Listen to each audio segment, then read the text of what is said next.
वर्षांपासून दबदबा असलेल्या आणि एक हाती सत्ता असणाऱ्या बहुजन विकास आघाडीचे पाणीपत झाले आहे। पक्षाच्या तिन्ही उमेदवारांचा पराभव झाला आहे।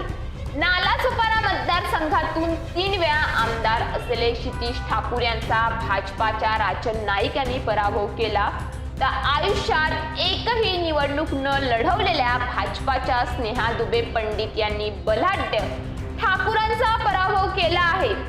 बोईसरच्या जागेवर देखील विद्यमान आमदार राजेश पाटील यांचा शिंदे गटाच्या विलास तरे यांनी पराभव केला आहे।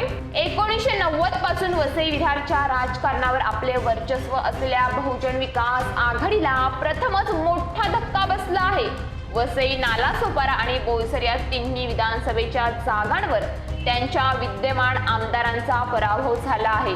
नालासोपाऱ्यात भाजपाच्या राजन नाईक यांनी क्षितिज ठाकूर यांचा सुमारे 37,000 मतांनी पराभव केलाय, तर बोईसर मतदारसंघात शिवसेनेचे विलास तरे यांनी विद्यमान आमदार राजेश पाटील यांचा तब्बल 44,555 मतांनी पराभव केला आहे।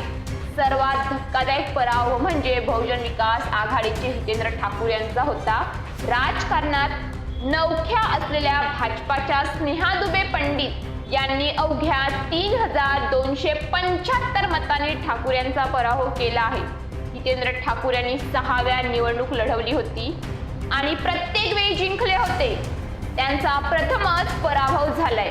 ठाकूर पिता पुत्रांचा पराभव करून भाजपाचे राजन नाईक आणि स्नेहा दुबे पंडित यांचा जायंट किल्लर ठरल्या आहेत।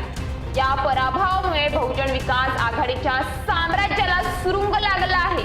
पराभवानंतर बहुजन विकास आघाडीचे नालासोपारा येथील मध्यवर्ती कार्यालय ओस पडले होते। हा पराभव अकालीन आहे, काही बोलण्यासारखं नाही, अशी हताश प्रतिक्रिया हितेंद्र ठाकूर यांनी दिली।